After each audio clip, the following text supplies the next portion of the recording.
Ciao e bentrovati!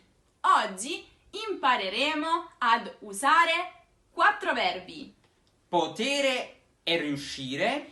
e sapere e conoscere. Andiamo. Dunque, potere e riuscire indicano entrambi la capacità o l'abilità di fare qualcosa. Però potere dipende da altre persone o fattori esterni, mentre riuscire dipende da noi stessi, dal nostro corpo o dalla nostra mente. A proposito, visto che hai una laurea in tedesco, mi puoi aiutare a studiarlo? Certo, ho un po' di tempo libero questi giorni, però credo che non riuscirai a pronunciarlo bene. Sì, ormai la mia mente è troppo abituata a parlare italiano e spagnolo. Come vedete, utilizziamo il verbo potere con l'infinito. Invece, il verbo riuscire ha bisogno della preposizione a più infinito. Fate attenzione. Ora non ci resta che considerare i verbi sapere e conoscere. Questi hanno due usi completamente diversi. Sapere indica qualcosa che abbiamo imparato a fare. Per esempio, lei sa ballare perché è andata ad una scuola di danza.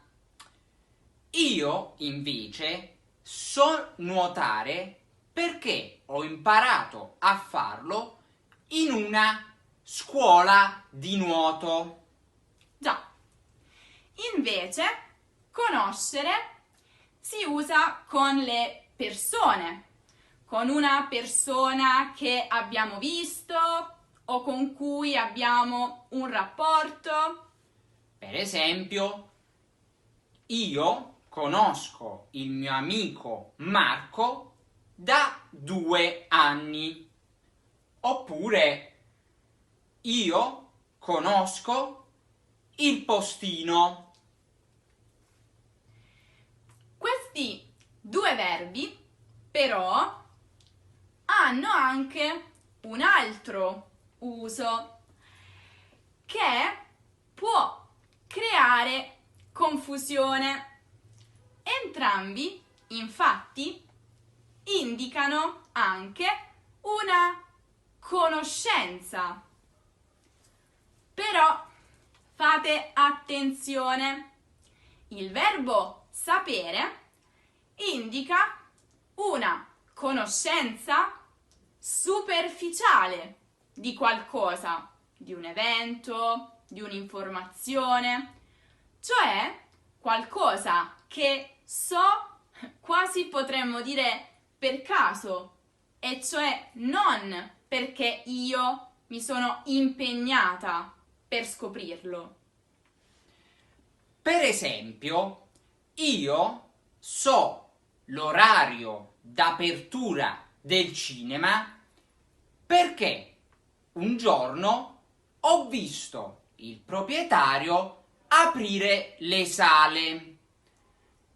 Questo significa che io ho acquisito questa informazione in maniera casuale, senza alcun impegno, alcuno studio o ricerca approfondita.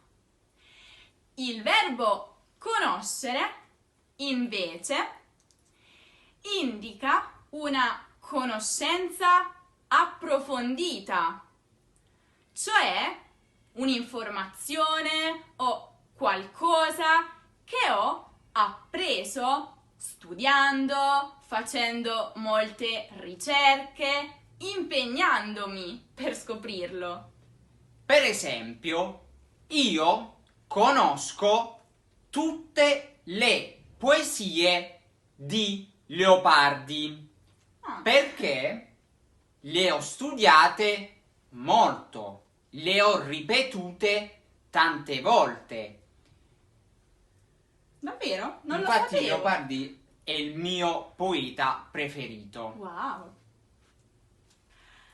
Allora, avete ancora dubbi? Se la risposta è sì, andate sul nostro sito dove trovate la spiegazione scritta e gli esercizi su questi verbi.